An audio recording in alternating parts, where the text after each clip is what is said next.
I feel like it's been a while since I played with them.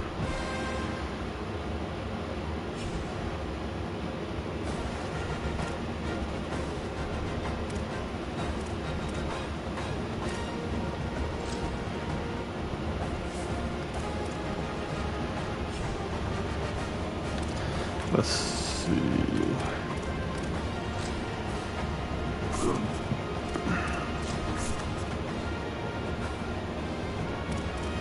Yeah, I don't think I'm putting any.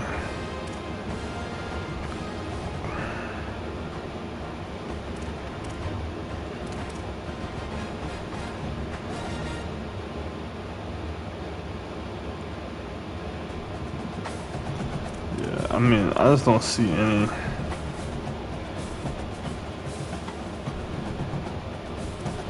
Point in this.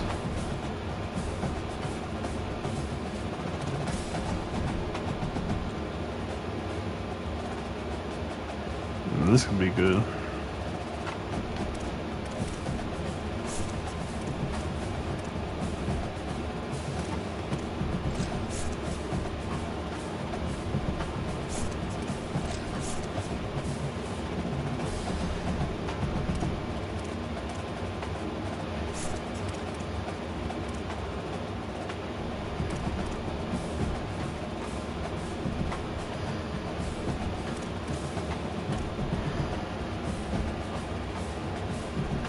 We don't gotta spend any more in. Should I win 4 bowl games?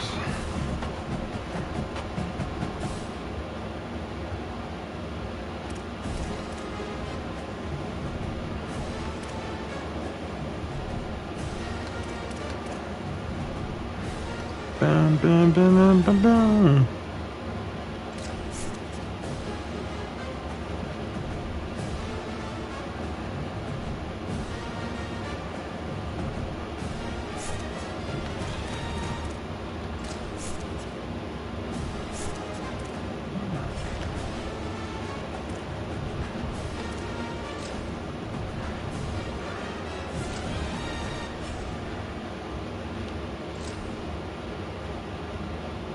Playing me right after advance.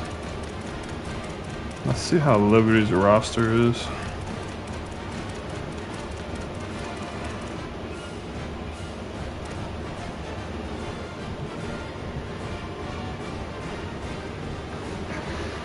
Decent.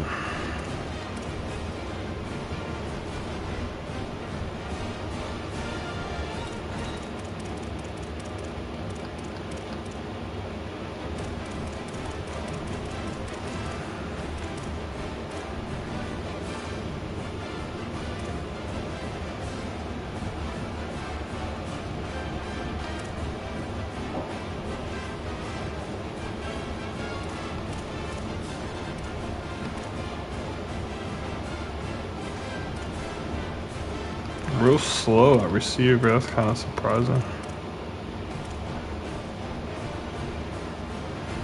Damn, they got hella tight ends.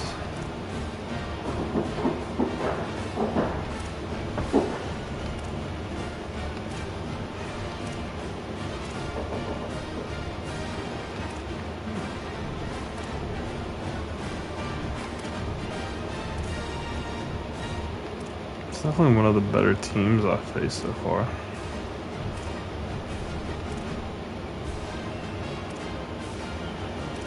It was Texas State. Pretty sure Texas State has some talent too.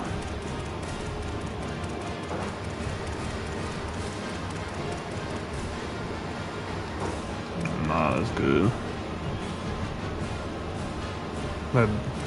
They're the best player I faced.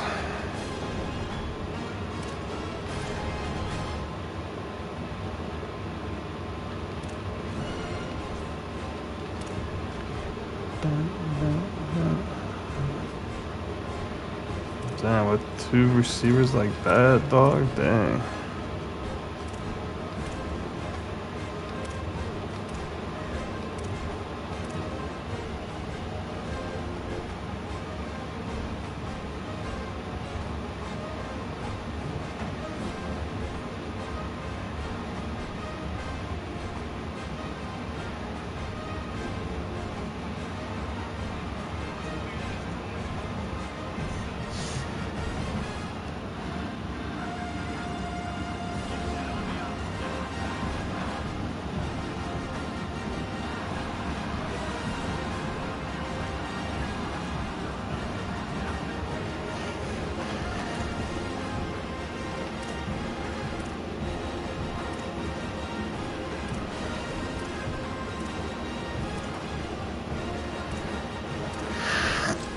State was a good team too, man.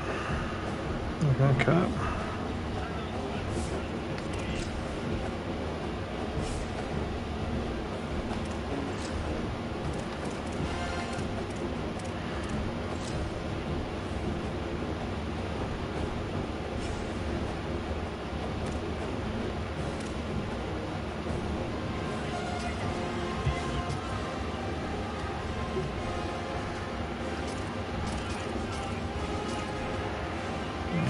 Play that.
What do I got next?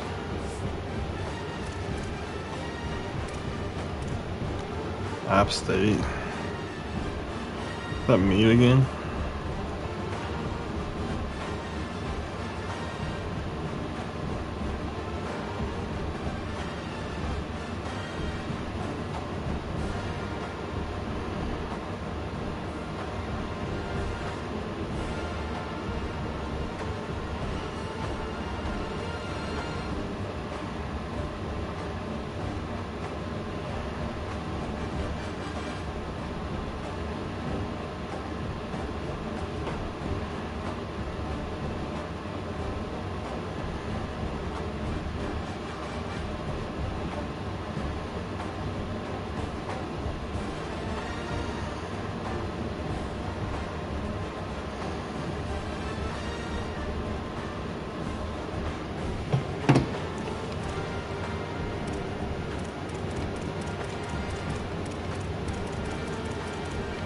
I ain't losing to any of these guys.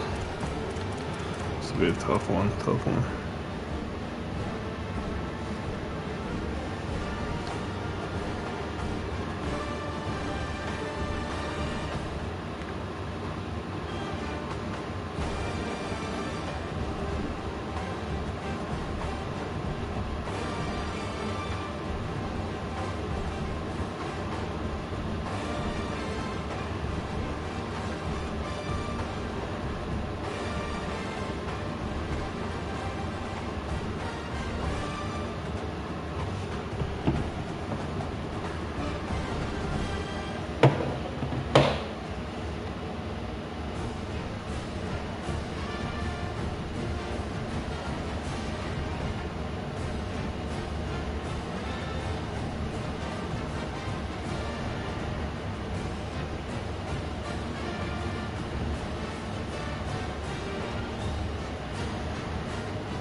Bing, bing.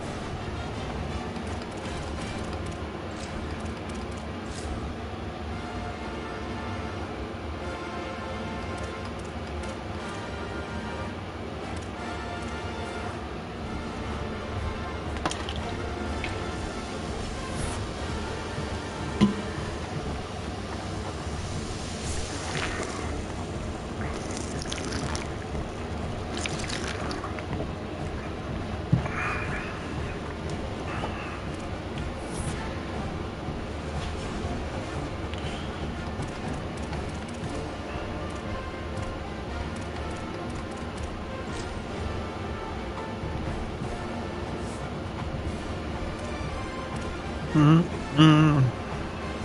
Do. This is truly the best quarterback that I played with. No cap.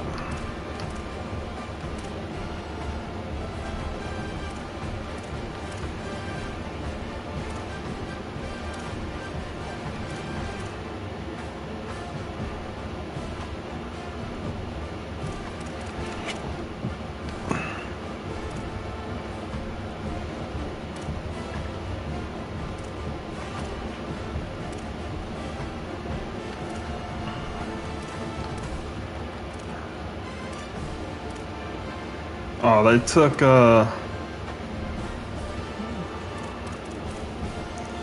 what's it called, man? They took takeoff off of him. So he's from Cincinnati. Let's see where he's at.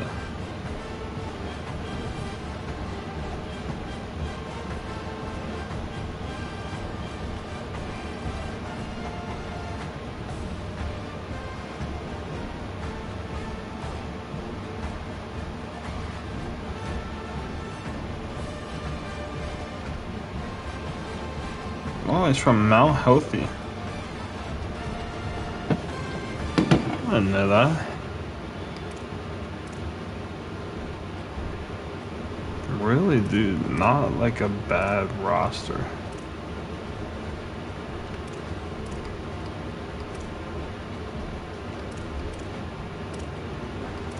Center's a little rough.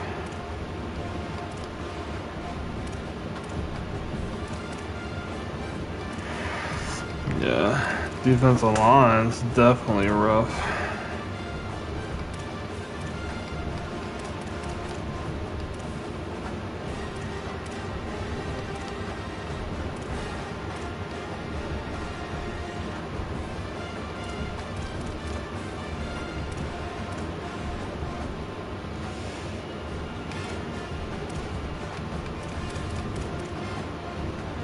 We got a few decent athletes out there.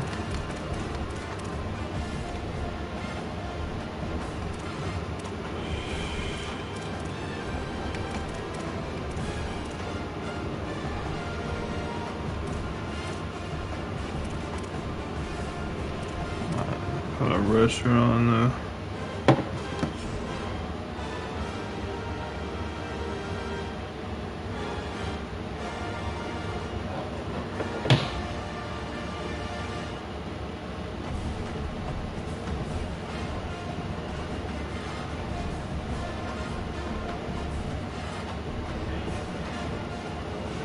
Is Dane gonna be number one? Hey, I gotta stay in here for my camera to be on, or can I open up the live? I'll be having it on my phone. I just pull up my You can't see the live on your phone? That's what I do. Zach? Can you see everybody else? I just see the 4 cameras. I don't see the live. Yeah, he'll move it. You'll see everything else eventually. Yeah, or you can just minimize this and pull it up. Yeah, we got everybody over here tonight, y'all. Me and Dow's gonna come in here and talk about how the season's going so far. He's 3-1. I had a hard time ranking him just because I felt like it was just didn't look right. But he'll explain himself.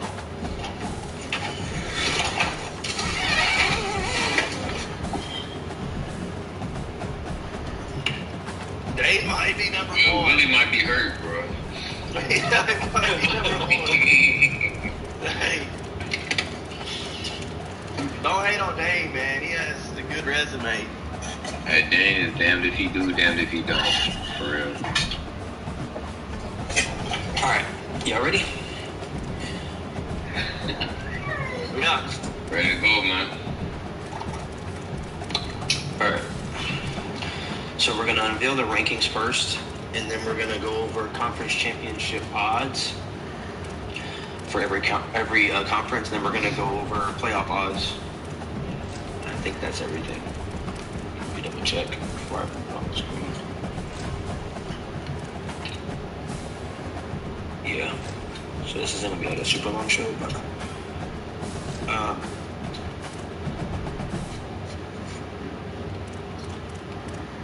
You good?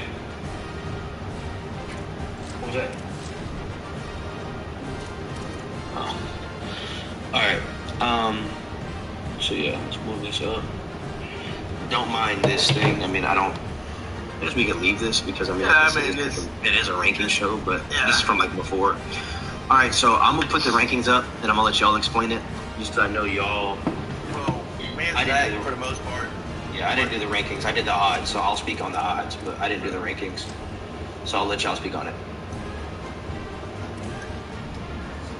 All right, so we're not gonna do the slides this time. It's just gonna be all 31 users, so y'all can see where y'all are at already. But we're at 31. Obviously, it's Coach Camp. I feel like he hasn't been able to figure it out yet. I think he has only scored 28 points in a total of 5 games, which he has to figure it out. I know he wants to win more than anybody, but yeah, we got Camp at 31. Somebody else can take it from here. Yeah, it's starting. Yeah. I'm letting y'all talk the whole way through this because I'm gonna talk the whole playoff. No, I don't care. I don't care. I'm calling me. I'll be back. Keep talking. I'll be back. But yeah, Fresno State here. We got Shane. Yeah, I guess I didn't realize how many before we did this. How many guys had 5 games? How many have 4? Like off the top of my head, I was thinking ECU would be down there, but obviously Memphis makes the most sense. But yeah, I mean at 0-5, I think also just like the quality of the losses or them being a loss of word just kind of slightly put him over fresh. So yeah, I mean not too much to say about the bottom 5 or so, but it's going to be a consistent theme as you see. But next, yeah, we got ECU at 29. All right. With ECU, just the same as the other no-win users, just not much to say. Just not a lot of points scored and a lot of points scored on them. It's crazy how you got matched up on Trey too. I just feel that he just hasn't showed a lot of promise offensively or defensively, so there's not much to say on Trey until he shows us otherwise. Yeah, man, at La Tech is Ajami. Hopefully he's doing solid. We haven't seen him in a while. I know he said he was busy. But he hasn't really been that competitive in his games. See Ajami start off 0-4 looks kind of rough, but I mean, whenever I was going through these rankings, it's like everybody's not doing great. I mean, obviously the top is doing what they do and the bottom is kind of doing what they do, but I mean some of these names are a bit surprising, and Ajami is definitely one. Before Sterling gets started on Delaware, the reason why I had him at 27 is just because when you look at it, one, he has a forced loss coming to him and we added it there. We didn't add Utah State's game with Boise, and we didn't add Liberty's win versus Delaware, but Delaware's loss got added. But he's been way more competitive in all of his games, more than any of the guys that we've named so far. So that was why he's 0-6, but he's ahead of these guys. Yeah, man, I think when I look at Delaware, obviously we know Ace. Some people here don't because they weren't here in year 1, but you can also just go off of just, I think, like you said, like how the losses look. He was up 21-3 on UNLV. And I think, it was like the first game he was in after being out for a year against the user, was getting excited, and I think sometimes you just forget in BYL. You kind of just have to know when to take the air out the ball. As somebody who throws a lot, he's going to spread the ball out, put a lot of different route combos on the field. I just think against a better team, you kind of just have to have that put away type mentality. He could have easily won that game. So yeah, I mean, him as far as the winless teams, that's why he's at the top. I expect him to turn around at some point. I'll do Coastal as well. So at 26, this is Fred. Fred is actually my first game. And yeah, after the first game, it was kind of hard to kind of tell where people were going. It's good, Savage. Hey, timeout, bro. Shout out to Coach Savage, man. Savage, man. You know what's crazy, Savage? Had your ass not been a cheater, we got a spot for you right there. That's the worst spot. At 32, your ass going 0-5 with the rest of them. Yeah, you could have been here, bro. Yeah. But that's neither here or there. I had to unmute myself to say that. Hashtag Free Savage. Salute backwards, man. Salute backwards. Free Savage, man. But yeah, I think the thing with a lot of people, I think a lot of people are just off their game right now. This is not CFB 26. I don't factor that too much into these rankings. There's a lot of these stages that are at the bottom, higher, but we're going off what we've seen so far. So I anticipate a lot of these guys turning around. Fred being one of them. But yeah, just a rough start. I mean, you give out a forced loss also, and then he had a pretty big. I don't remember the score of the game against Toledo. But yeah, I think other than the game that we had, he was actually it was tied up at half, which has kind of been a rough stretch. I expect him to turn around. And then at 25, we got Air Force. Zach. All right, with Air Force. The Air Force, he only has 1 win, 1-3. It's a 15-point win over a CPU Nevada, not a great win, I would say. And his losses, all of his losses have been by double digits and by a lot. Lost by 14 to USF, lost by double digits to Georgia State, and lost double digits to CPU North Dakota State. So it's not very great. And I also just seen he didn't play his CPU game this week, which would have been Navy. But with the way I'm looking at his other games going, I feel like he might have lost that game as well. But not much to say. He hasn't played very well. And the games he has played, he just lost by a lot. It's not much to say on Air Force. Yeah, I mean, this is one of the surprising ones for me at 24 with Rice, with Berto. Nobody really expected Berto. I know Rice isn't the greatest team, but they have a lot of resources. That's why I took them early. 1-4 for Berto is a little surprising for me. But I think last cycle, he kind of started to cycle off a little rough last year too before he got it going. But yeah, I mean, he's got to get it going. You don't want to lose your job before you get to use your resources. So that's kind of key when it comes to like taking a school like Memphis, Fresno State, even ECU probably has Trey on the hot seat. When you get teams like this and they have NIL, they're going to fire you before you can even get a chance to use them. So hopefully we see Rice turn it around before they can his ass and hire somebody else. Yeah, I think obviously that's a big factor as well. I think there's a few people on here that pick their team based on that. They may feel like they made the right decision. They may feel like they didn't. Only time will tell. But yeah, at 23, we got Washington State, which is Q. Really high expectations for him coming in. I wouldn't say really high, but definitely upside, given team plus user. I really expect him to take a big jump. Obviously, the record doesn't fully, represent where he's at or what he's capable of because there's a lot of forces, and obviously, he had the issue, in his game. I think it was against, against Tulane? I believe when they weren't able to finish, kind of had to dip out. I think so. Yeah, but it's just like then had to give another game away there. Yeah, so we'll get there, but yeah, it's just kind of tough to judge. I feel like 23 as of now, just off of face value, is a pretty good spot. Yeah, got him at 23. We'll get there, Christian. I do have my reasonings. I really had Justin way higher on my rough draft, but once I seen his resume, it was very hard to rank him. Just from looking out, he's his users are 1 in 15. He only has one of his users only have 1 win. So, and like he had like a 17-point loss to his only quality opponent. So 1 to 7, your opponent being 1 in 17 looks really bad. So that's why I did that. But it does look bad. But his other guys are a lot more competitive against quality guys.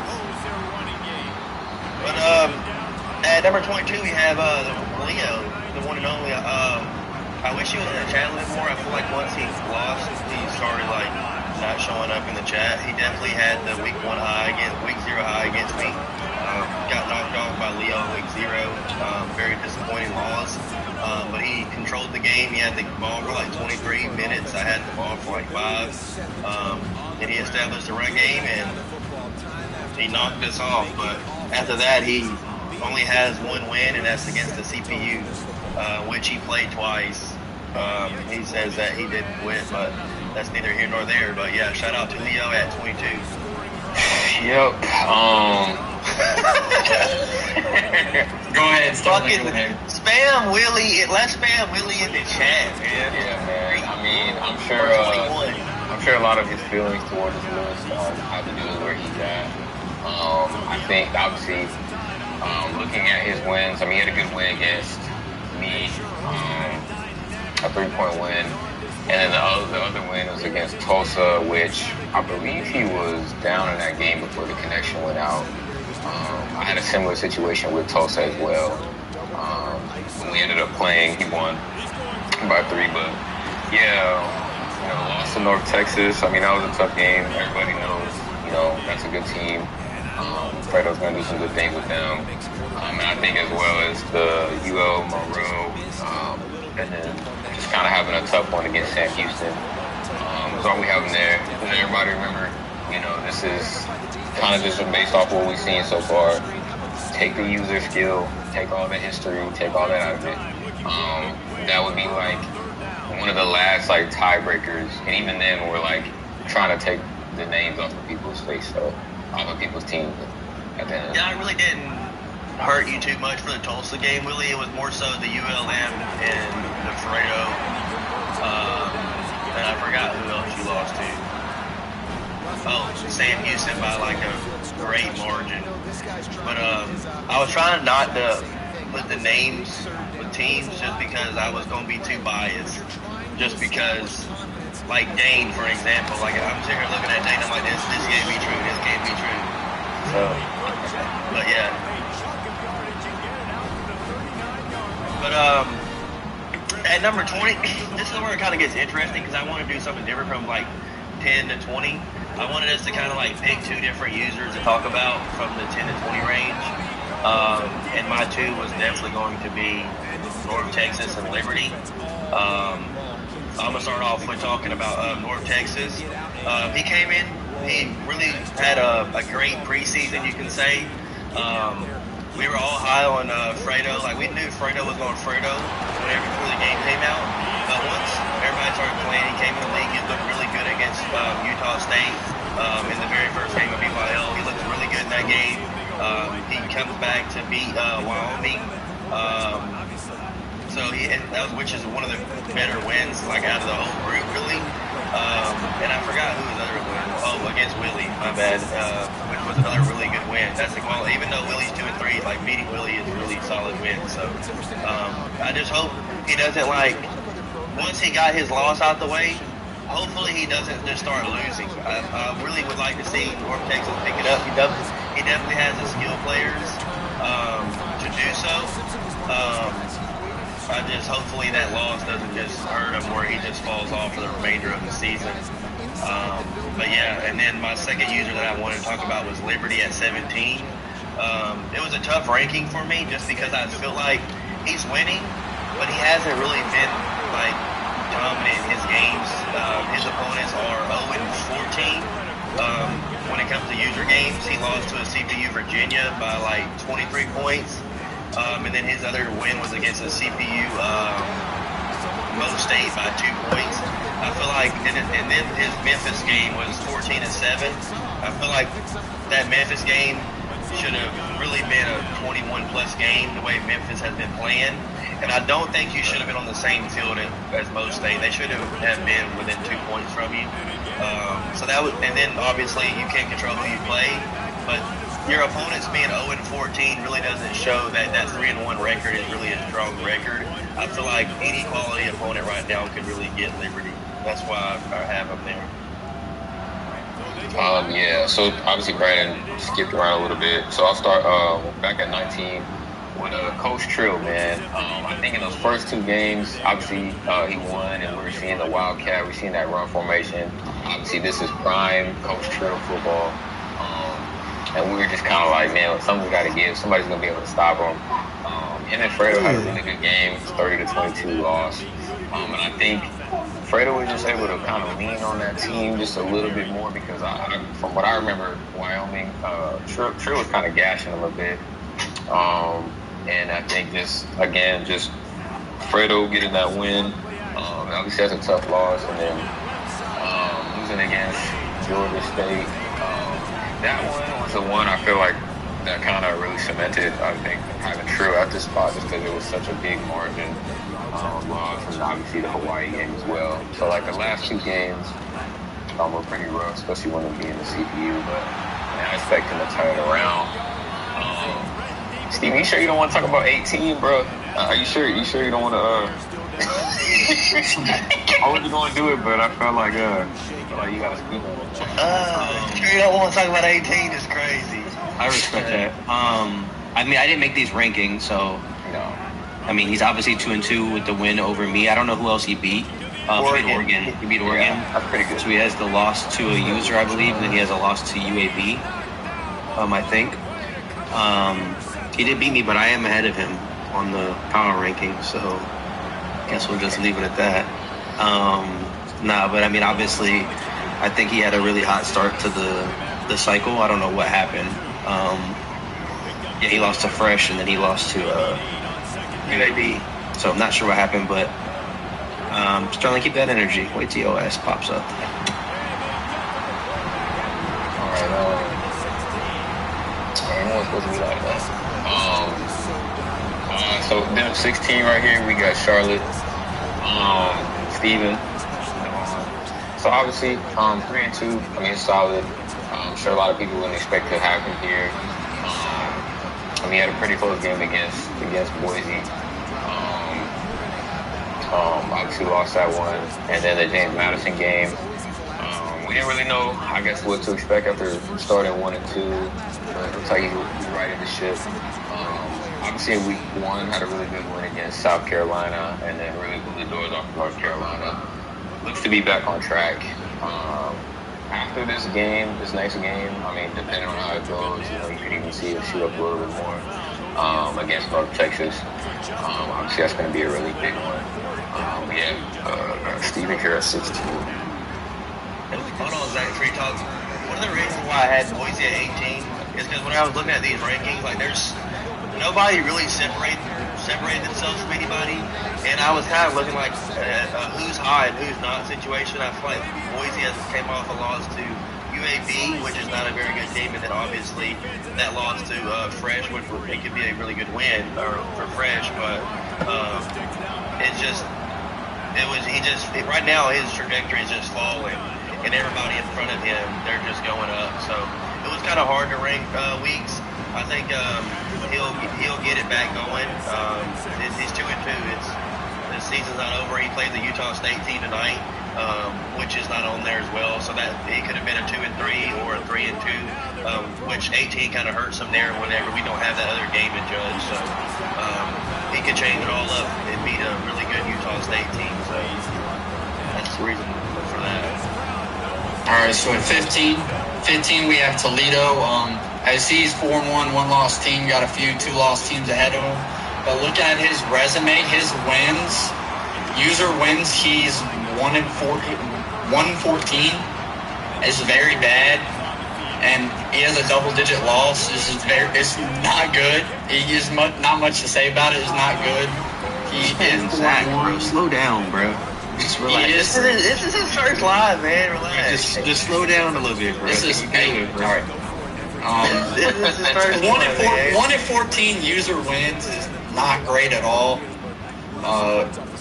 You just had to play that into a lot of it factor. And his loss, 18-point loss to Tulsa, so double-digit loss. Not much to say.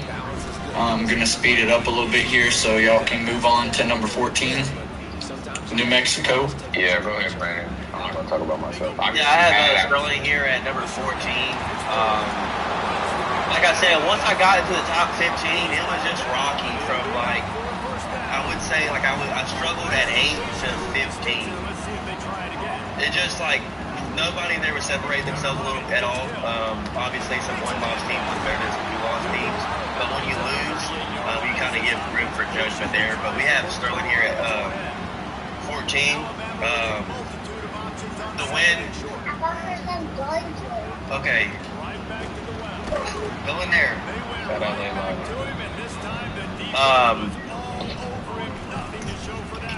Obviously, Sterling opened the season up against Coastal Carolina, which was the game of the week. Despite Coastal Carolina's record right now, that is still very much a quality opponent, and that was a very good win to kind of start off the cycle. And then obviously he has a rivalry versus New Mexico State, and then I think he also beat UTEP. But it's more so the dominance effect. The fact that he's showing more of a dominance in the CPUs than other people so far is kind of, with that win over Coastal Carolina, is kind of solidified that 14 spot even with 2 losses. I feel like Toledo is kind of missing that dominant thing for him, and the fact that his opponents are 1-14. If he would have beat Tulsa, when you talk about a new Toledo team right now. But yeah, I have Sterling here at 14. Can you go in here for a minute? All right, yeah. So at 13, No. we got Beach, Ohio. So it was really promising. What did he say? Go ahead and say. I forgot he lost his. That is a very quality loss. I said the same thing for North Texas. That win that North Texas got over South Alabama was, like I said, it was a good win. And it was a close game with New Mexico State. I think it was a 17-14 game. Really good game. First of all, I thought you was out of here, Willie. Second of all, when I went over yours, I said it was a quality win. So that would insinuate that it's a quality loss. But enough about me. But like I said, Beach. Both my losses are suspect too, but man, it's just we lost. Yeah, but had a good win against SDSU. It's kind of looking like this is the Beach that we know is going to dominate. Had a tough one against Texas State. I didn't watch that one, but I saw the recap, and he said he fumbled like 4 times, which is kind of crazy. And they got returned for touchdowns. I don't know if that's like exactly what happened. And then he was able to get 2 forces in a row. I mean, he's looking solid again. I mean, and then the CP win that he got over Kent State was convincing. Like I said, I think a lot of teams, it's just a rocky start, and I feel like 25 users and up are going to all kind of find their groove, even if you're below that, as the season goes along. So, Misha 13 for now. Brandon, I'll do yours, since you went over and did mine. But obviously, at 3-2, 12 is in a bad spot, especially considering we really factored in when you get here and all the teams are kind of in a similar spot as far as the record. We start splitting hairs a little bit. Obviously, you could argue that one of his losses isn't really, on him. But it's kind of hard to factor that too much or move him up too much because of it. Obviously, it's unfortunate. That first loss against SDSU was pretty tough, especially being at home in that situation. But I fully expect Brandon to turn it around, so got him here at 12. Hopefully I bounce back. I got JMU next. That would be a really good game for me if I can win that one. All right, at 11, we have Eastern Michigan. We have Justin, another user like Toledo, to where he is one-loss team, but looking at his resume, user-wise, none of his users that he's beat none of his users he's beat have had a win. So this does not look very good at the end of the day. And it was raining. No, it was raining. Not only was it raining, he missed it, and then they gave you another kick. I don't think there's not really an argument. I lost. It's on there. We ain't gonna get it back. It's definitely a loss. But going back to the rankings, he could have had fucking Greg the leg in here. But what hit that in the ring? Going back to the rankings, Justin at 11, none of his users had a win that he's beat. Just looks very, bad compared to the users around his him? resume looks real suspect right now. I watch all of Eastern Michigan's games, and I see him like today, like he knocked off a CPU in the final seconds. I had Justin at 4 on my rough draft, and then when I started like comparing resumes, I'm like, damn. Like, why did, like, really? He only had, there's no way. I was just sitting there like questioning myself the whole time with Justin's resume. I feel like you could probably have him at like 9 or 10, but they got better wins than he does, so that's kind of why he's there. He's only good from beyond 55. Brandon, do you want to do Army? So for the top 10, I kind of want to, because like we did our rankings a little bit different, kind of burn through them. I kind of would like all of us to kind of like talk about the top 10, if y'all are okay with that. Like we've seen enough football to know what the top 10 is, and we can kind of speak a little bit on all of them. You don't got. I mean, if Steven didn't make the rankings, you don't got to really like. Oh, I didn't want to put Army at 10. I'm gonna tell you that right now. I thought he was 12 or 13. For the record, I didn't make the rank. I didn't have any say in the rankings either. So yeah, so we have Army at 10. I think his like he said, his style of play isn't like, because I was trying to compare the fact that I have scored 200 points in 5 games, and he's only scored 80. Which is the second most in college. I think only Pelph has more points scored than me. Yes. I think only Pelph has more points scored than me by 1 point, and he had an argument where it's like his team is built on like defense and like just clock control. So I kind of gave him the benefit of the doubt there. He did have a really good win over Jack State week 1, and the win over Washington State was obviously a quality win as well, which is kind of a lot more. Those wins are better than what we've seen so far from Eastern Michigan and Georgia State, so I had to give him his credit. It's good to kind of give these guys their credit early, because I know once they patch it, Zach probably will be around 25, so shout out to Zach. Here in that line, we got Tulane, Coach Fresh. Correct me if I'm wrong, but this may be Fresh's highest like ranking ever at any point. I know it's like an early ranking, but this may be his highest. So, I mean, shout out to him. I think a common theme we're seeing here with a lot of these guys that pick their teams, in a tier 4. We're starting to see that kind of come into fruition, like the goal that we had, which is good. It's a good turnaround. I know it's very early, so it's hard to just say that this is the way, this is the new status quo of the league. I think we'll start to see things balance out, but obviously seeing Army here, Tulane here, is kind of the start of that. But I mean, aside from the big loss against LSU, which is tough. I mean, not competing in that one at all is kind of rough, especially when you see other users that played teams that were just far better than them and dominate them and beat them. But he had a good win. 50 win over Western Michigan. Was able to beat Boise. And obviously the game with Q, that could have went either way, but obviously they weren't able to finish that one. So now we got Tulane there. I'll talk about Ray Sean here. Obviously, man, big shout out to him. I mean, I feel like he's really been having a really good season. Honestly, pull up this stuff right here, but tough way to lose. That game could have gone either way in week 0. But then he turned it around, same connection, decided that, it was worth bringing it back. He was able to get the dub by 3. And then another win against Toledo. Again, I just kind of seeing the CPU thing, man. I mean, that one game could really just shot him up the list even more, but I'm liking what I see. This is somebody who I'm actually really excited to kind of see how they continue to shoot up. I mean, he just got a good win against North Texas. Obviously, he's had some good wins, and that's a tough team to beat right now. It's a pretty good win in a 7-point game, so I think he's gonna keep improving. Yeah, I mean, to speak on Ray Sean a little bit before we go to Franco.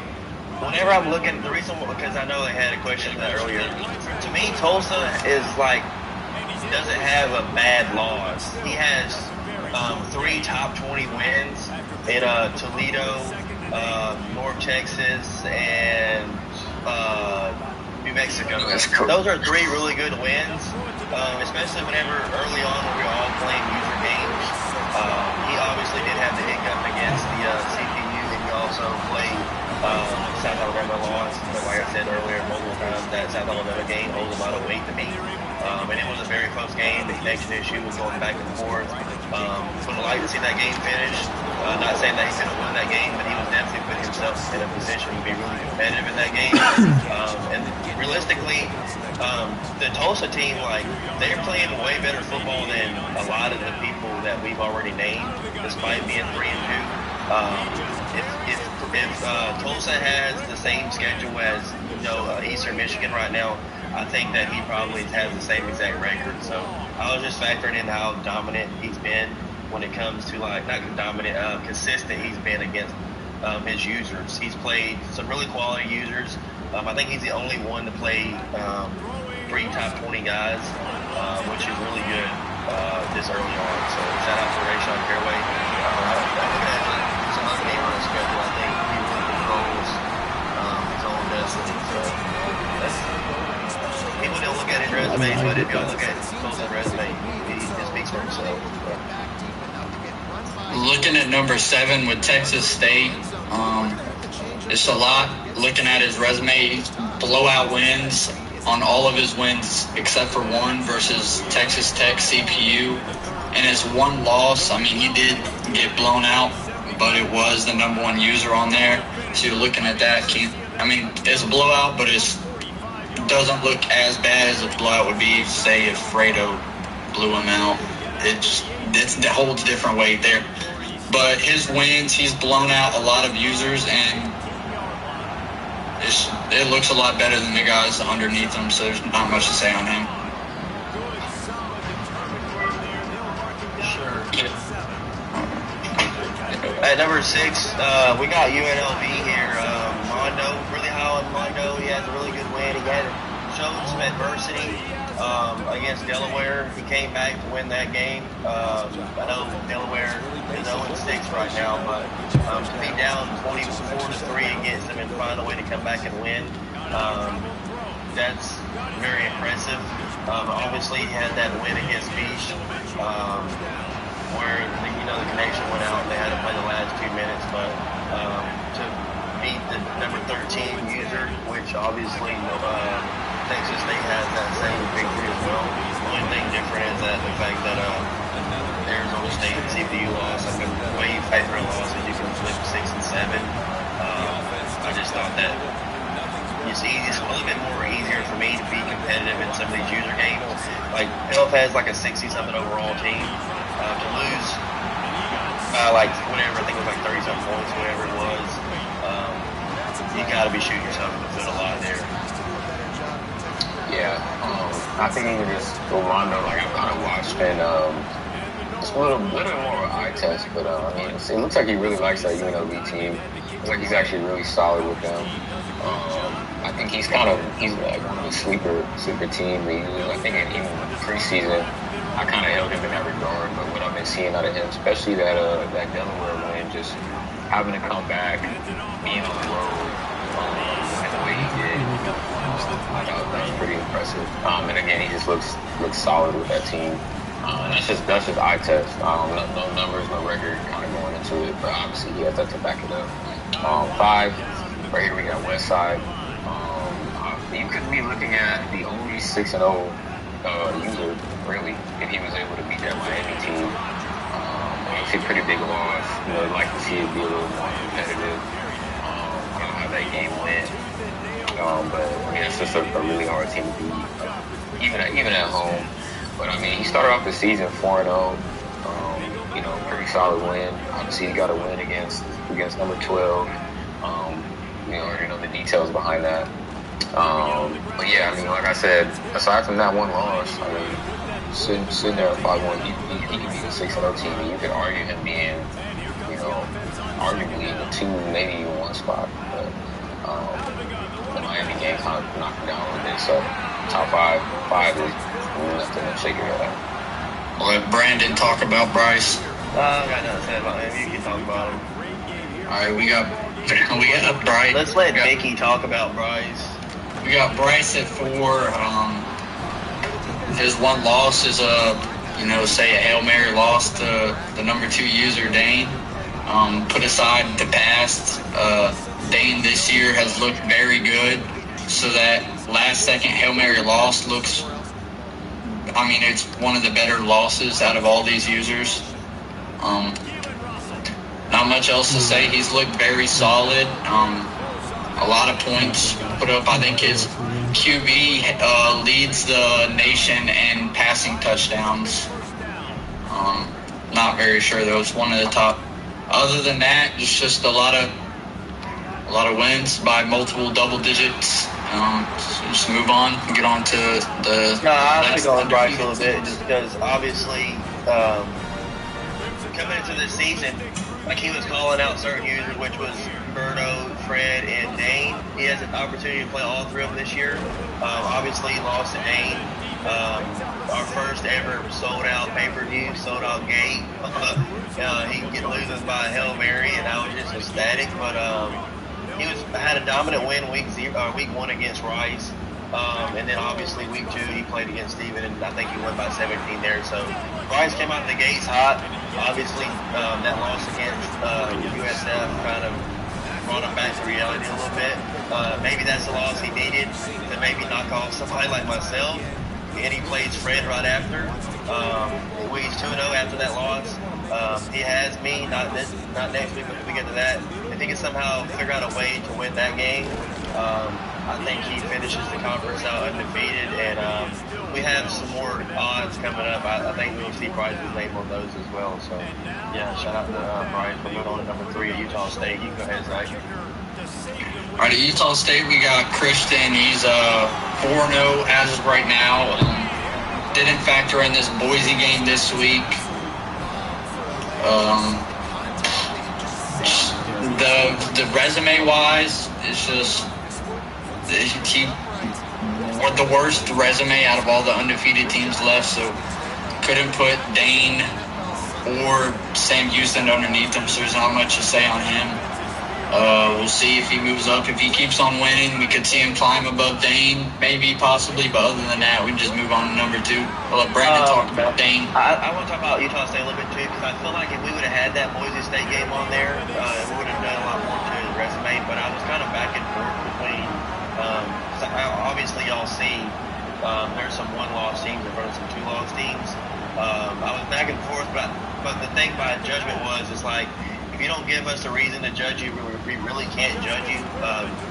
So obviously Utah State is at number 3. If he would have, that Boise State game would have been really good to judge. But I think realistically, I really wanted to see Christian at number 2 here.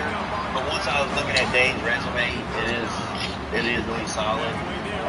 Christian at 3, was hoping to have him at 2. I think he realistically should belong there, but we got to give Dane his flowers.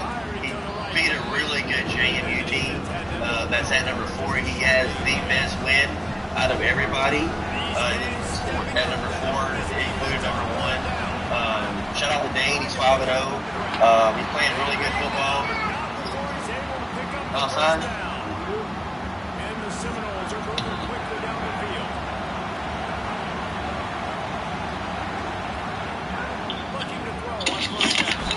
Anyways, Dane is playing some really good ball right now. Can he keep it up? That's the only thing we can hope for at this point. I know a lot of people wanted to see Dane lose, but he's continued to shine. And he really controls his own. I don't think he plays Steven in conference. He doesn't play Steven or Fredo. Yeah, he doesn't play Steven or Fredo. Early on, I thought that if he played Fredo would get it, but right now Dane looks like he will be playing in the American Championship. So shout out to Dane. Yo, shout out to Dane, man. Whether you like it, you don't gotta like it. You gotta respect. You gotta put some respect on Dane, on the Bolitnik cause. But shout out to Dane. That's my boy, man. I hope hopefully this is something sustainable based on the outlook of the rest of the season. I think it is. Just got to get in that conference chip and see what happens, man. For now, they're here to stay. For now. And that takes us to number 1. David, Sam Houston. mean, this is the definition of just take care of business, bro.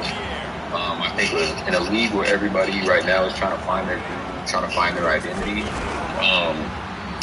David is just kind of, he's sticking to the basics. He kind of knows what he is doing, what he likes to do. He just sticks to it. Probably the most disciplined football I've seen in here so far. Not that he wasn't doing that last year, but I think that's just what's kind of separating people right now and getting these wins. It's just not trying to step out of your frame and do too much, and not trying to be too experimental at a time where you need to know, like, my team has these limitations, and he has some pieces on his team, and to the strengths that he has, he's using them very well. Very obviously one of the best users in here. He has some impressive wins as well. I mean, kind of like Brandon was talking about earlier, there's that domination factor. I mean, scoring 54, 45, 49, beating Eastern Michigan 31-14, another 49-point win against New Mexico State. So, like, it's just dominance. So, for me, we might have talked about it for a little bit, but it wasn't never a toss-up. Yeah, I know he made some jokes about Dane being at number 1, but I believe this was pretty unanimous for us. And I'm not going off with his name. It's just, when you look at his resume, he has a win versus number 11, which you can argue he can be, Eastern Michigan can be way up there. And then he obviously has a win against number 7, which wasn't even a close game. Beat him by like 40 points or whatever it was, 38 or 9. Just handled him.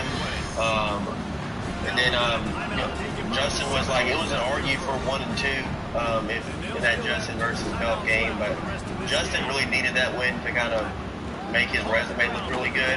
And that's kind of what hurt Justin a little bit. But for me, it was pretty obvious that Pelph was going to be number 1 just because of how well he dominated against quality opponents. So, I mean, looking at his schedule as well, unless Meade can run the ball, I know Styles make fights. He hasn't played a user that establishes the run game. So I'm kind of curious to see who wants to establish the run game against him. I know FIU will try to, but I'm not sure that anybody on his schedule has what it takes to knock him off. So I think we could be seeing one of the only undefeated teams in San Houston. Yes. Possibly one of the but yeah, I appreciate y'all rocking with us for that portion.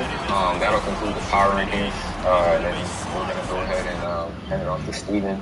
Okay, so I'm going to do the conference title odds. Oh, I keep looking at my left screen. All right, so first conference we're going to go over is the MAC. So in the MAC, there's 3 users right now. So I made the odds for every conference. So the 3 of them had no say in any of this. The same way I didn't have any say in power rankings. I just did this on my own, and they did the power rankings on their own. I have, as of right now, through week 5, I have Justin as the favorite, the slight favorite to win the MAC, with Bish in second and then Coach Red in third. I still feel like it's anyone's conference. They all play each other, and they have yet to play each other yet.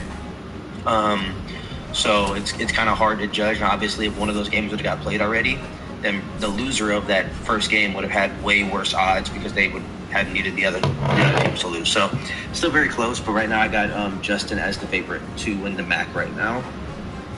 Moving on to the Mountain West. And by the way, we're going in order of the amount of users per conference. Okay. So the Mountain West, this is the Mountain West odds. So I have UNLV as the very, very slight favorite to win the Mountain West. Then you have New Mexico right behind them. And then Wyoming and Air Force. Obviously, Air Force has been gone for a couple of days. I think he's getting a fair sim today, so he didn't play his game today. But I do know that for the most part, all these guys play each other, I believe. So I do think it's going to be, by week 7 or 8, we'll probably know who's going to get into the conference championship. I think Sterling doesn't play anybody until late. I do know because I've talked to him about it. So he doesn't play any of those 3 late, but I'm almost positive the 3 of them start playing each other here soon. So, if Air Force loses to both UNLV and Mexico, if they play each other, then Air Force is essentially out, and vice versa. Same thing with UNLV, same thing with Wyoming. So this is kind of how I have it right now. Fairly close, but I have UNLV as the favorite right now. Conference USA, I have Pelph. Pelph as a heavy favorite. Westside coming in second with plus 225. Liberty in third, and then Delaware in the back. Obviously, if you'd have told me this in week 1 or week 0, I didn't think Delaware would be this far back, but he's given up a few forces. He had a couple losses as well. And part of those forces have come in conference as well. So I want to say he's giving up the force to Liberty this week, so he's going to be already behind the 8 ball against Liberty. He doesn't play against Pelph, so he would need Liberty to lose, 2 more games in conference for him to even make the conference championship, which will be tough when Liberty has a pretty, loaded CPU schedule. The Sun Belt, I have Georgia State as the slight favorite over JMU. Obviously, they play in a week or two. Then I have JMU at plus 200, South Alabama at plus 300, Coastal at plus 400, and Ajami at plus 500. As you kind of work your way from bottom to top, Ajami obviously struggling a little bit, getting his feet under him, getting the game so late. Coastal's giving up so many forces, so he hasn't really been able. He's given up 2 forces, I think, before he played his game today, but hasn't really been able to get his feet under him with his team either, just for lack of reps. I have Willie right behind JMU, and also you guys got to remember based on divisions. So divisions is a big part of this. So although I have Georgia State and JMU above South Alabama, only one of Georgia State and JMU can make the conference championship game. So as soon as Georgia State and JMU play, depending on who wins that game, that person's odds are going to be a lot better just because of how the divisions are set in the Sun Belt. So that's why also Willie and Coastal are so close to one another. And then you have the American. I have Dane as the favorite to win the American at plus 100. They kind of spoke about it earlier. He doesn't play Charlotte or North Texas, which obviously they both play each other. Me and Fredo play each other next week. But USF has a pretty favorable path to the conference championship game. Hence why his odds are so high. Now, if you told me USF and Charlotte or USF and North Texas would be playing in the conference championship game, I don't think Dane is the favorite, so to speak. But I think when you factor in the route that North Texas and the route that Charlotte has to take to get to the conference championship, those odds have to be affected, unlike USF's odds. I just think he has an easier path to get into the conference championship. I do think Rice can still get there as well. He just has to have some stuff go his way. He's obviously capable as a user, but he's just got to kind of figure it out. Then you still got Tulsa. Obviously, Rashawn Caraway, who we talked about earlier. I think he's 4-1 right now. And really the only loss that he has was a forced loss, I believe, or was it a fair sim, or it was something like that, and he was winning, or so it was some crazy shit like that. Yeah, so, lucky for him, it wasn't in conference though, so it's still solid from that standpoint. And I do know I play Tulsa at the end of the year. I don't know who else he plays. But I think the American is probably the most interesting conference when it comes to conference championship picture, just because there's so many of us in this conference. And Dane is, I'm not going to say pretty much solidified himself in the spot because he can still triple against the CPU or against another user, but he's pretty safe right now. And that's just solely based off of kind of the route he has to take. He doesn't have to play Charlotte, North Texas, Tulsa. So he's in a good spot. And so that's going to be the conference championship odds. I do have playoff odds as well. What about the Pac-12? Oh, that's probably next then. Oh, no, it's not on there. Why is the Pac-12 not popping up? Oh, it's right here. It didn't pop up. Did I skip it? I must have skipped it on accident. Okay, so Pac-12 odds. I have Utah State and Texas State as the dual favorites. They're tied with the best odds right now. Then you got WSU and Coach Q, Boise State. They're both tied. Then you have Fresno State and Shane tied. So this is another one of those conferences that are going to be very interesting. I think once the dust settles after like week 8 or week 9, we'll get a much more clear picture. Even today when, Utah State and Boise State are getting ready to play. I think that game's going to decide a lot too. If Boise State goes in and, beats Christian, then this is going to be completely shaken up. And I think if Utah State beats Boise State, he puts himself in the driver's seat. So this is also a very, very interesting conference to kind of follow and cover. But going into the playoff odds. Before you get there, when the Pac-12 is super interesting because they play people twice, and Boise State plays Utah State twice, so that could really hurt either one of them. I know a lot of people like, I don't know who North Texas plays twice, or not Texas, Texas State plays twice, but there's a lot of people in there that play people twice.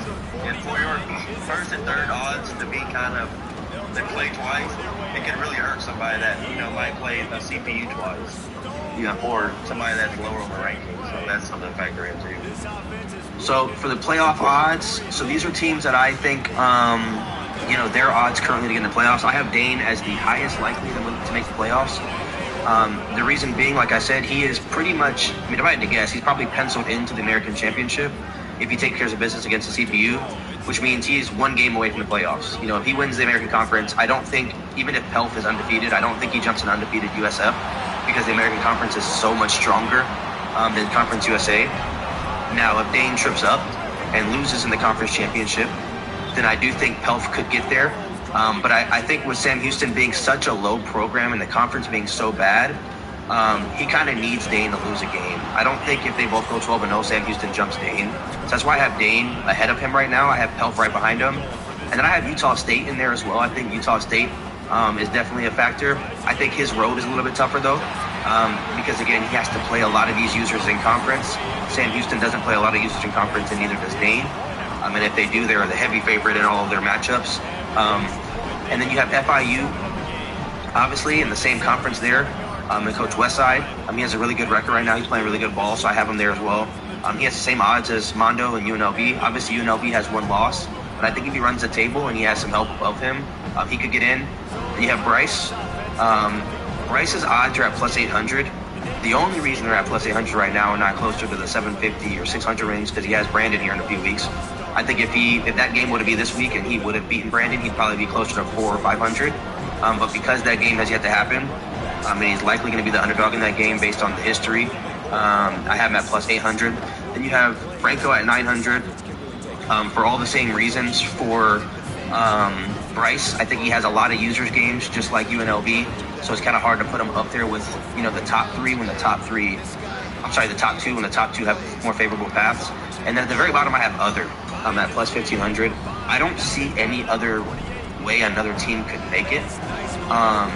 Just kind of look at the power rankings. I guess the only other teams you could say, maybe Army, but Army already has a loss in the conference, so he would need some help. Eastern Michigan, I don't think a one-loss team in the MAC can get in the playoffs. Same with Toledo. I don't think Ohio can get in. I don't think New Mexico can get in with 2 losses. I don't think I can get in with 2 losses. You have Tulsa. That's pretty much everybody. Hey, Steven, by the way, besides the point, I'm looking at top 25 rankings right now. Tulane is only user team receiving votes right now. Yeah, but we know as like people knowing who USF is, it's like they don't start no further than maybe 40. Yeah, I just think USF is like if USF is able to go and win. And he also has Florida as well, which would be a quality win for He's 5-0 right now. I would be shocked if he gets to 7-0 and he's not ranked. Like, I would be shocked. I just don't see that happening.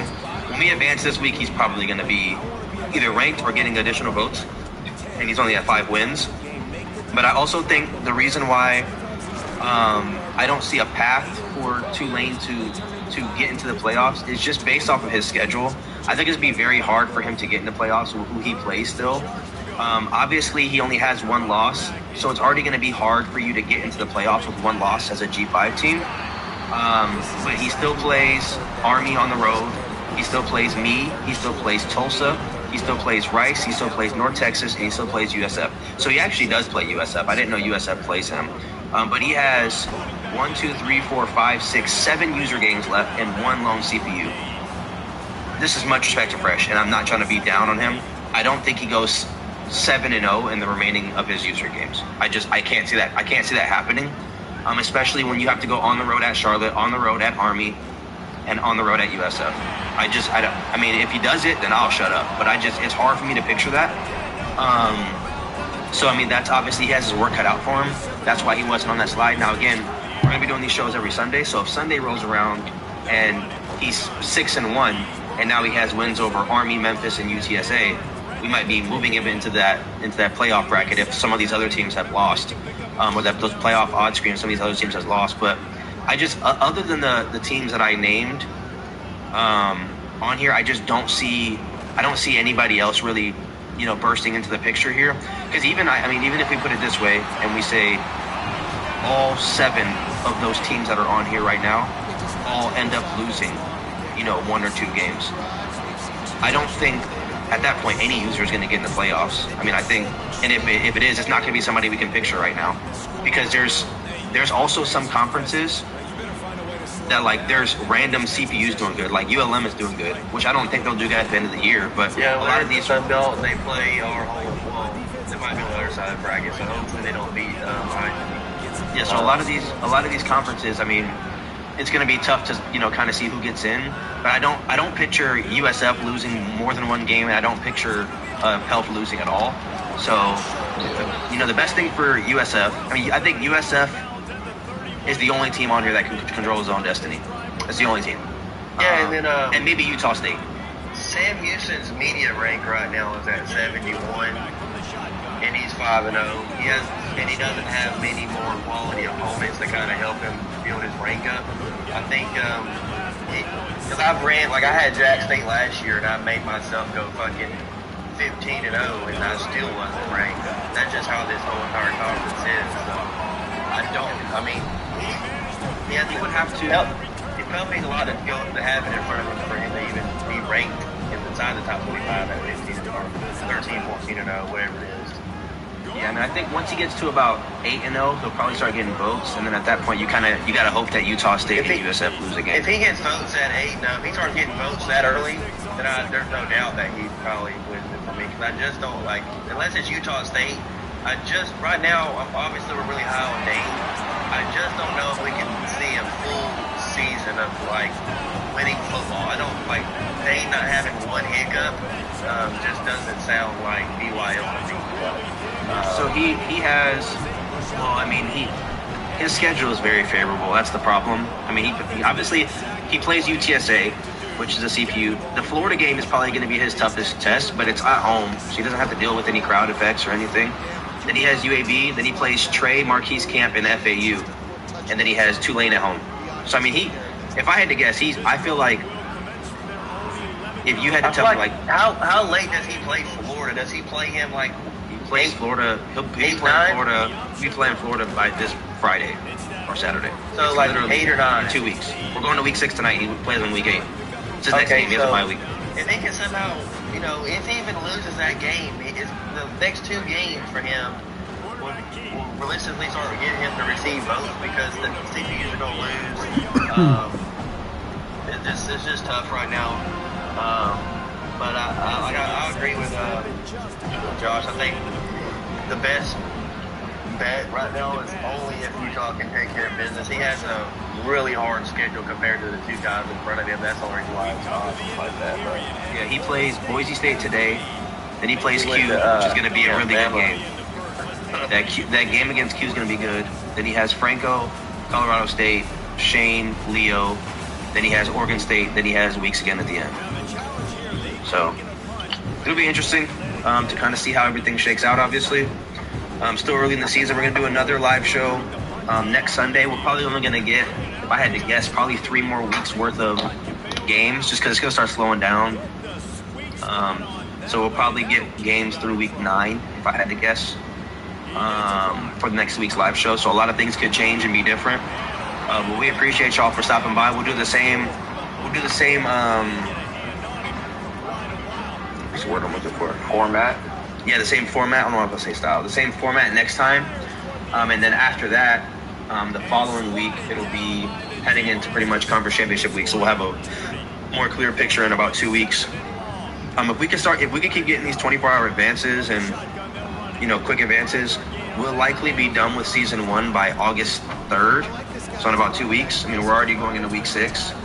And the bulk of these games in conference are going to be a lot of CPU matchups, just because we didn't realign. So, next week we have 1, 2, 3, 4, 5, 6 user games, and 1, 2, 3, 4, 5, 6, 7, 8, 9, 10, 11, 12, 13, 14 CPU games next week. So with only 6 user games, we're probably going to advance again quick whether it's a 24-hour or not, it'll probably advance quick. And then the week after that, it's going to be another 16, 17 CBU games just because we didn't realign. So we should be able to get to the season quick. We appreciate y'all. Let us know if you have any questions. Y'all got anything to say before I end the stream? Oh, man, just keep knocking the games out, man. If you got a CPU game when we advance in about, like 45 minutes, get on and knock it out. Let's keep it rolling, man. But other than that, good job, fellas. All right. We'll catch y'all. Peace out, y'all. They'll snap this one from the 30 on 1st and 10. They'll ride the hot hand. Pretty good job of running to get through there to the 32. They have just not been able to get this guy into a rhythm so far in this game. I know it's still the first half, but there's been nothing going for him like you just saw in that last run. He's an outstanding talent. We may have to start thinking about throwing him the football, getting him out in the perimeter of space and let him go to work. He's got to touch the ball for you to come back in this game. Right now, running it, though, very difficult. Really nice penetration by this defense. Getting in there immediately, causing the running back to have to go a direction that he doesn't want to go. And this defense is starting the game so good. Several drives, no points allowed, and set the tone on this one. To the air, it's right. Oh, they're after him. Connection to the right. They'll make the stop about a yard short of the first down. And it'll be the Condors line up to punt it away. He'll try to really get into this one. He'll field the punt and see what he can get. Now they want to pop the big return, but they've got the ball back and ready to go with a fresh possession. Guys, Starts in earnest with this showdown that we have in store for you. It's the Utah State Aggies and the Boise State Broncos. We stay the same on Jesse Palmer with you. How's it going down on the sideline? So, Today is some history for Utah State. After bouncing around to a few different leagues in the last few years, they have finally found a home. The Aggies are into the Pac-12 and they are excited to show their high level of football and showcase what they've got for the rest of the country. Back to you. thank you, Holly. Really looking forward to this matchup. Wow, what a horrible.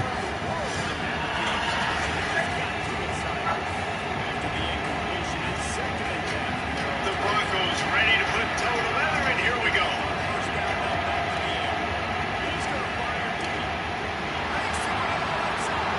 And no chance at a return here. They'll start this drive at their own 25.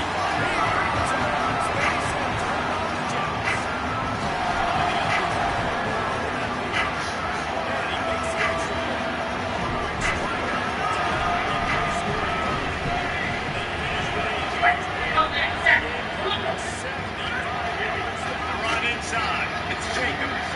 Out to the 36-yard line after gaining 10 on that one. There's nothing better than an opening drive coming out as an away team. Everybody's got all that excitement, all that energy, and being able to run the football and physically exert yourself to start the ball. And just trying to solve the defensive play, understanding what they're doing. Right back to the well.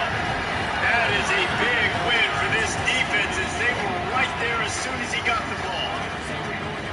You know, when you're running counter, those offensive linemen crashing down, they've got to be able to pin those interior D linemen. They couldn't get it done there. They gave up too much penetration, and that led to the tackle for loss. Lost one on that last one. It's 2nd and 11.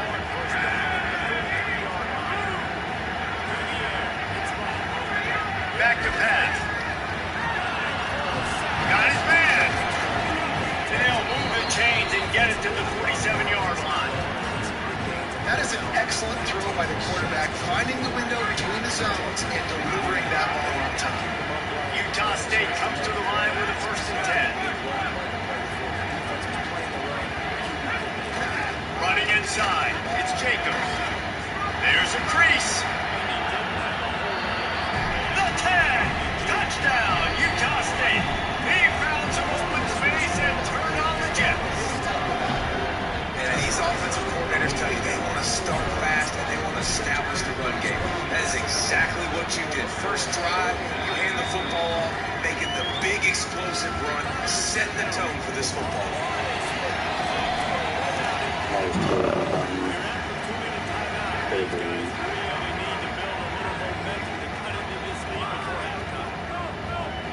is coming out of the end zone.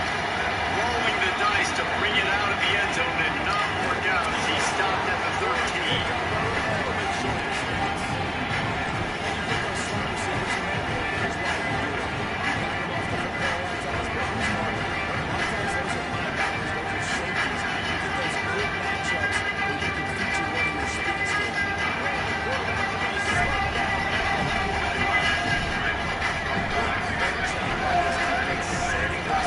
Keeping it on the ground inside. It's Wiley. Good surge up front. Give him 4 out to the 18. That's a really nice play. It's impressive. Once first down, the defense thinks you might be running the football. You still can line up. You can get some movement at the point of attack and find a little place for your run.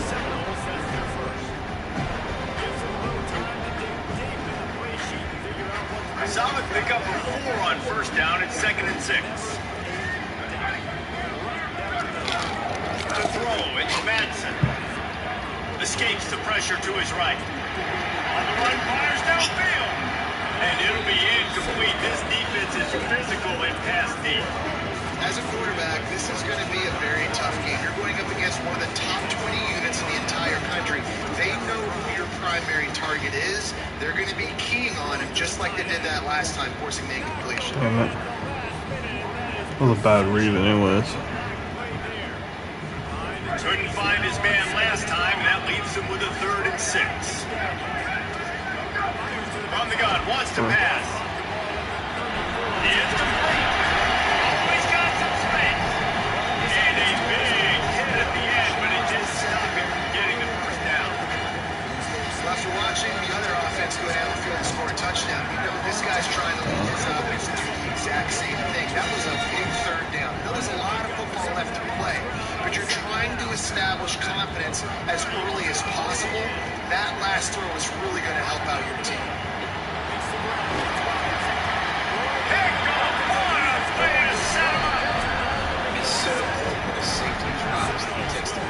You see those receivers flying across his face. He's got to go meet the ball and the receiver a lot of times at the same time. Great break. Great job getting to the football. Horrible Securing him. balls. Oh, man, catch him.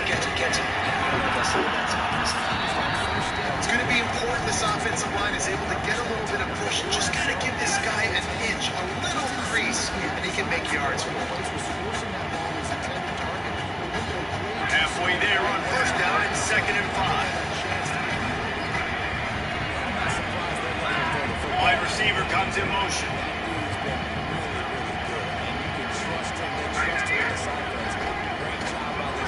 That's caught. It's Jacobs. They make the stop, and he'll have enough yardage for a first down. And that's why, if you're the offensive coordinator, you've got to find as many ways as possible to get this guy going. Just get him the ball, close to the line of scrimmage. Doesn't need to be a throw deep down the field. He's so dynamic when he has the ball in his hands. You saw it right there. Good timing on the quick out. Huge game before he goes out of bounds, and now they've got it 1st and goal. Man, you put those slot receivers in there, and here's why you do it. You back them off the football a lot of times, but who's guarding them? A lot of times those are linebackers, those are safeties. You get those good matchups where you can feature one of your speedsters, and a lot of times good things happen. A first down run in the red zone. Touchdown, Aggies! Excellent pass by the back on the option. This is a guy that put a lot of pressure on himself coming in this season. He felt like he was ready to have a breakout year. He knew he had all the tools in the toolbox to be able to get it done, and he's showing it. That's his 10th rushing touchdown on the season.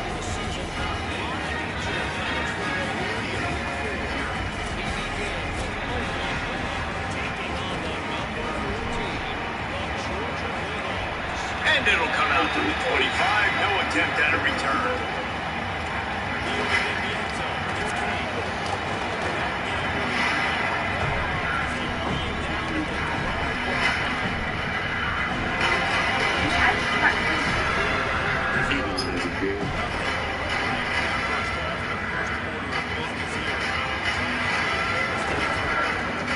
Here comes the Broncos offense to start the drive. They haven't exactly burst out of the starting blocks, and they need to get something together with this possession. They'll run the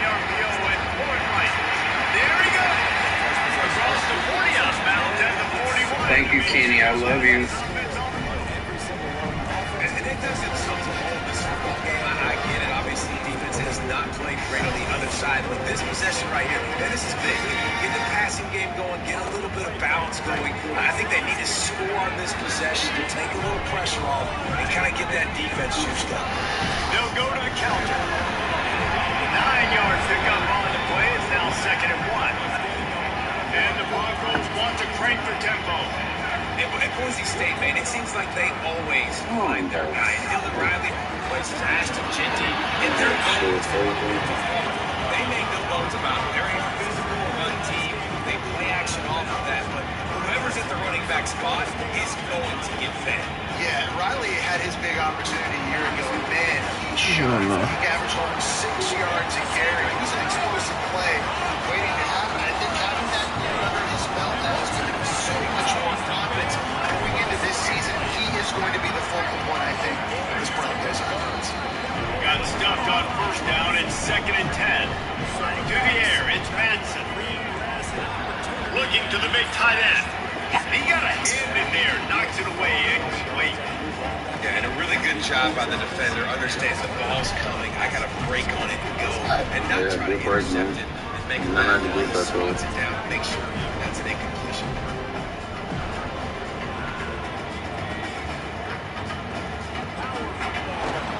They've got to come up with a big play on this 3rd and long. From the gun, wants to pass. Gliding to the right, still trying to make a play.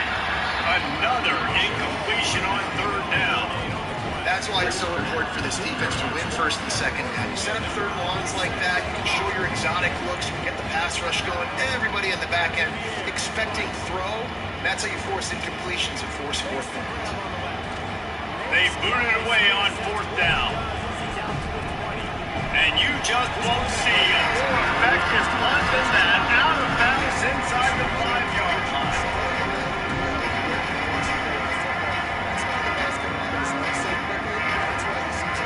They are pinned deep in their own territory. They'll snap it from their own 4 to start the drive. Looking for the edge. It's Jacobs. Defense right there to stop him in his tracks, and they get nothing on that play. That back had nowhere to go. The defensive line ate up the blocks. But how about the linebackers swarming in, coming in and making a great play on the ball carrier?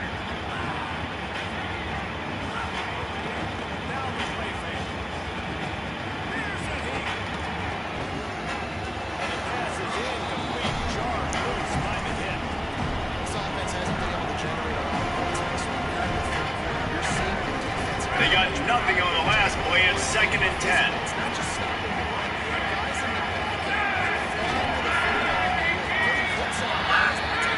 Looking to fire. Makes the grab. It's Jacobs. He steps out of bounds at the 16, but now they have some room to operate. And we've seen him do it by land, right? They've been handing him the football, and he's been finding space, making some plays, and now he does it by air. They find him throwing the football, proving to be a dual threat. This is a guy they like to feature in this offense because he'll continue to make big plays.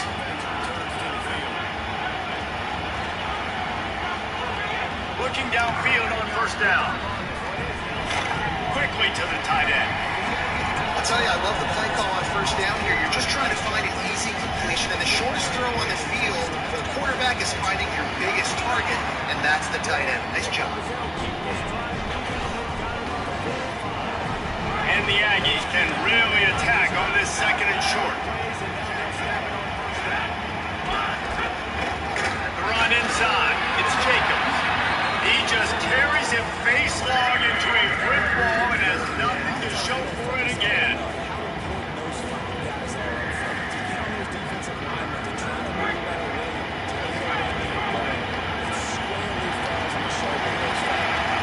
The quarter comes to a close. Utah State has the lead, and they were able to build that lead into double figures. Let's take a quick look at our early stats before we move on. Just about ready to get things started here in the 2nd. We'll see if they continue to flex that muscle. And it's your job to do the rest, right? You hit me in stride right on. So they go back to work after the break, and it is 3rd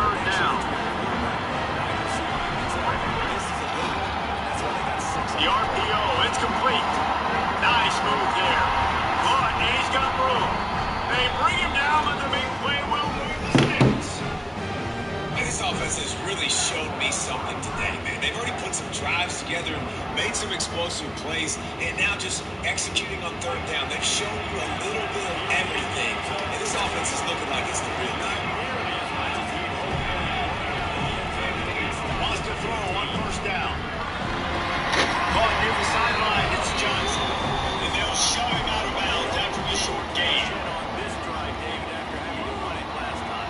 Yeah, and I think this offense needs to start with the first play. You need to be successful and productive on that first play, and it gets you in less predictable situations. No doubt, too. Don't you just feel like there's a little bit more sense of urgency on this drive? It just feels like they've got to be able to put Short pickup of 4 on first down, dealing with a 2nd and 6.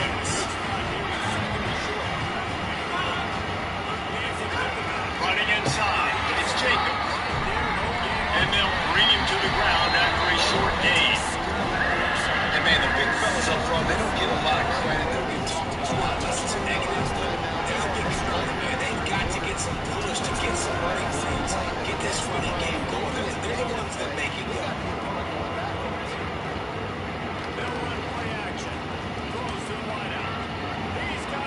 This Boise State crowd bringing the noise. It's deafening here on third down.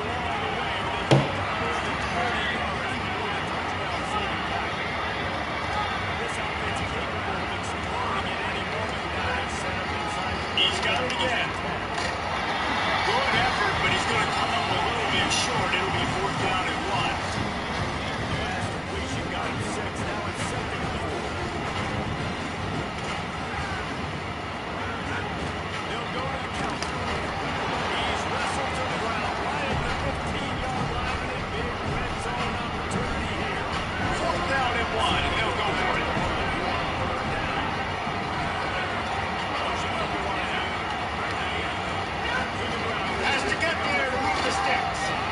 Decision to go for it does not pan out. And if you're going to go for it on 4th down, you decide to run the football, you've got to be sure like no trenches to do that defense. You need to be more physical moving forward.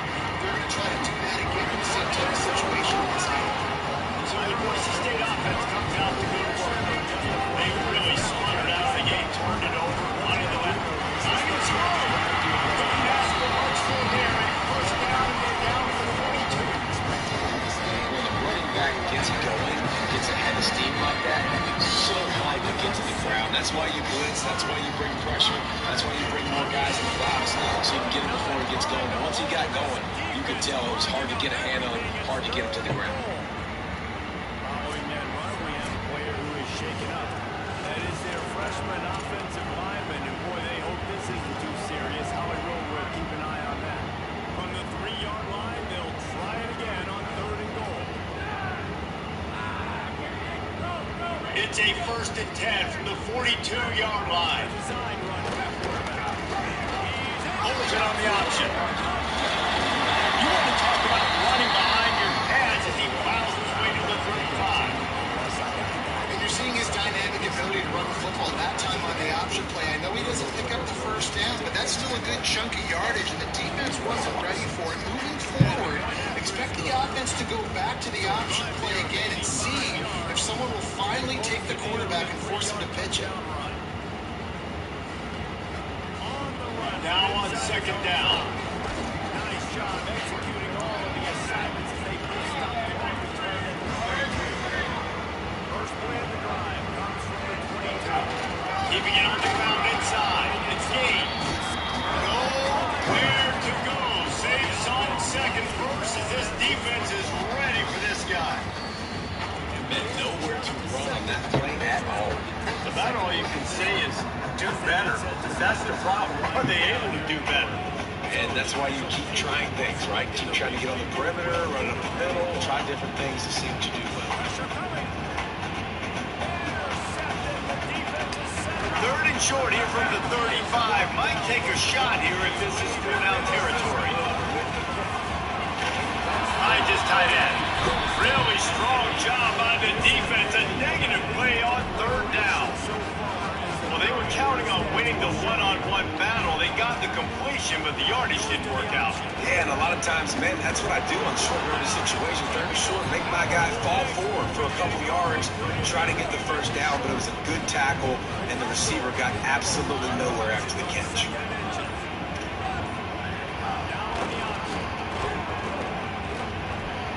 He's wrestled to the ground right at the 15-yard line, and a big red zone opportunity here. You kind of thought in that situation, Mike Keegan makes the right read. He'll try to throw and pick up the first down. Makes the grab past the marker. He's finally shot down of bounds at the 23-yard line, and a big pickup on that one. Wow, and that was just a bang-bang play. On that fourth down, the coverage was tight. QB had his receiver. He knew where he wanted to go with it, but the only way that ball gets completed is if he puts a little extra mustard on it, and he shows you the arm talent on the throw. The Broncos have this offense rolling.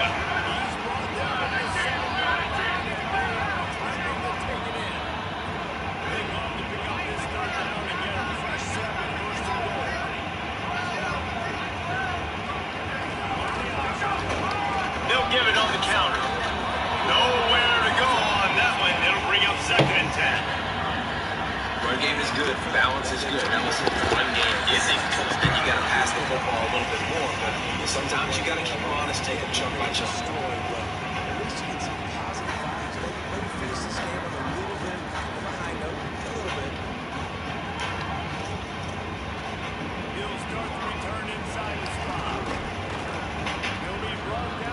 Didn't get much on first down. It's 2nd and 9. This is a designed run. He's wrestled to the ground right at the 15-yard line, and a big red zone opportunity here. And the evolution of the quarterback position, basically you should call it running backs who throw the ball really well now. Hey guys, you know the other thing that happens here is that sets up the next play because you've sort of left the defensive line gassed trying to run down the quarterback. Oh, you got to be in shape, chasing him around all day on design runs, on scrambles, and it's just and the +1 advantage you get by having that guy. It's so hard to defend. Bill snapping from the 36. They've got a first down.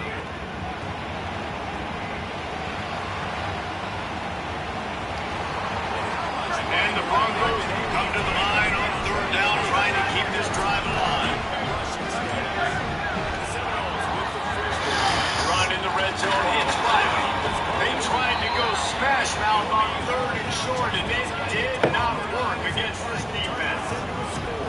And this offense, I don't think this is going to be a surprise. I think the offense is going to stay on the field. You've already seen it once on this drive, and they've already been successful. You know how hard it is to defend when there's an extra down, and they do it over and over again. So I think this offense will continue to stay aggressive like they were on the last 4th down.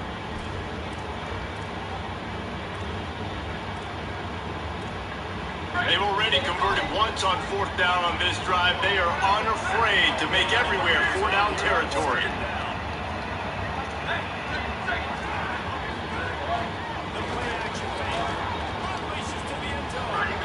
He'll try to throw and pick up the first down. Incomplete, and that'll be a turnover on down. And the offense stays aggressive. They try to throw the football, and just we're on the same page. It was an incompletion. He could have done a better job, I think, throwing the ball to his receiver, and maybe making it where it's more of a 50-50 ball where he can make a play. Defense gets the big stop. Wide receiver going in motion. Looking to throw on first down. And this will be incomplete. A big hit there forces 2nd down. Not many receivers like to get hit. They just don't, okay? They're prima donnas. That's what they are. That's who they are. Nice job by the defender. You can tell he was catching the football. He was going to put a hit on him to make sure he had to think about something later, and you can see the ball pop out and fall to the ground. Makes it past the marker. Really needed a play like that to get out of their own end. They moved the chains. They marked it at the 29. Timeout taken here by the Aggies. That'll be their first. They'll have 2 left to work with before the half.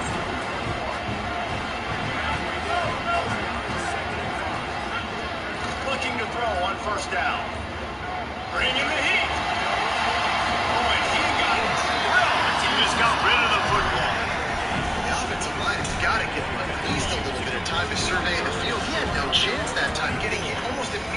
after he got the ball. Plenty of distance between him and the sticks here on second down. The run inside. It's Jacobs. Got enough for the first. Across the 50-yard line on the huge pickup, and he's out of bounds at the 45.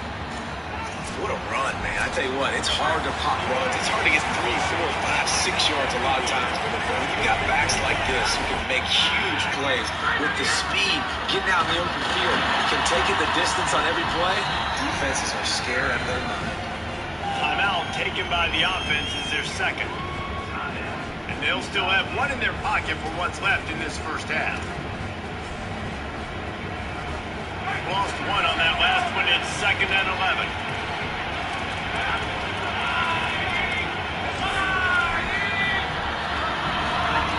Back to throw, time running short in the half. Caught over the middle. It's Garcia. They bring him down, but not before he gets a first down at the 35. Now the Aggies will use their last timeout. And they won't be able to stop the clock again for the remainder of this half.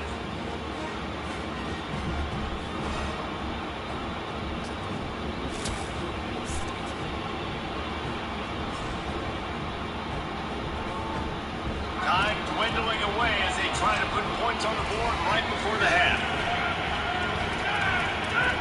To the air on first down. Working that left side now. And there were no creases or crevices to run through, and they shove him out of bounds. Man, this guy's going to need some water when he gets to the sidelines. They've been putting him to work on this drive, right? You've seen him tote the rock with success. Now you're seeing him get involved in the passing game, too. They are highlighting his versatility here on this drive. We've got a timeout in the waning seconds of the half. Maybe a chance to get off a couple more plays.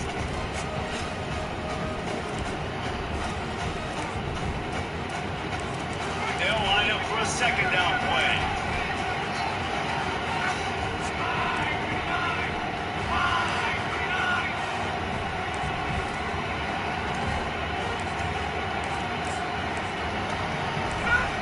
Wants to throw. He's working against the clock. A shot for the end zone. It is incomplete, and now there are 4 seconds remaining. Pedal to the metal right now for this offense. 2 drives, 2 touchdowns. Here on their 3rd possession, they're still taking shots way down the field, and why not? Give the defense credit finally. Something good happens for them to get the incompletion. But if I'm this quarterback, I'm still throwing. And it's 3rd down. If they're taking no chances, they'll send the field goal unit out before halftime. As we close in on halftime, a timeout is taken here. And the holder will place it down on the left hash. A 47-yard try coming. They'll play it safe and send out the field goal unit. And the holder will place it down on the left hash. A 47-yard try coming. The official says no good.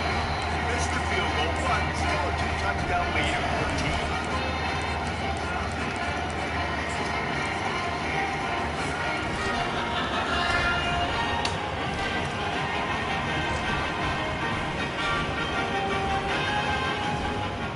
And the offense will play it safe, take a knee, and head to halftime.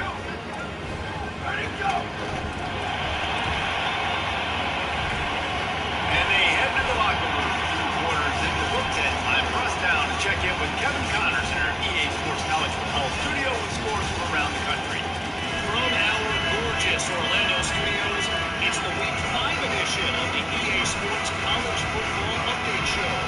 We begin with Minnesota taking on the number 5 team, the Michigan Wolverines.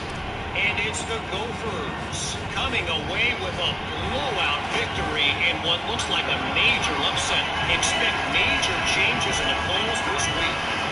Make it 2 straight victories, and though their quest for perfection is over, this team is still very much alive in the playoff picture. Here now some other games you may have